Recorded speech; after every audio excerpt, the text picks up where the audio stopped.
Hey guys, we're going to enhance the hip sequence for our athletes. So let's talk about the contract relax. So in each position we have, you're going to contract. We talked about this before. Squeeze the glutes and keep the shoulder blades neutral. So bring the shoulder blades back and down in each position. Don't let them hang over and all this stuff. Nice neutral position the best they can. The lower back's going to be challenging to keep that neutral.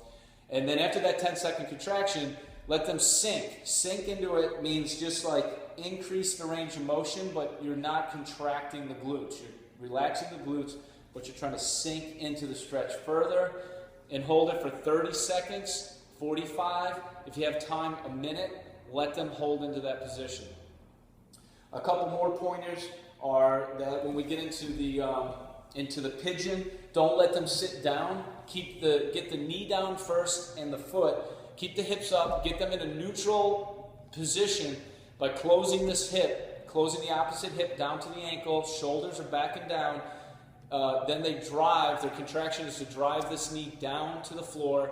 After that 10-second drive, they can sink by kind of squishing down their glutes in this neutral position. Not this and not this, okay? The other one is when we get into the groin, we're doing this. A little thing is way to make this more intense is to take this opposite leg and move it out to the left. So this is my left leg. I'm going to move it to the left. That's going to increase the stretch through here. The contraction, guys, is you're driving into your hand's driving into your knee, and then you sink into it further by letting it sit out. All right, final point about this hip sequence is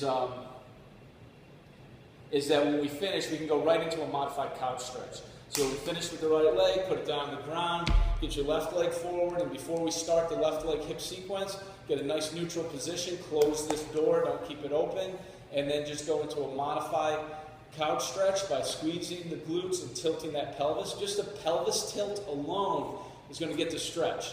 Don't have to do all this stuff and all this kind of crazy arching, just tilt the pelvis, boom, got right where I want to be. The contraction is going to be this back leg, this back foot. Drive the back foot into the ground for 10. You're going to feel it shooting like a burn right through the hip flexor, and then relax the drive on the foot, and then just sink into it further. Get to it, guys.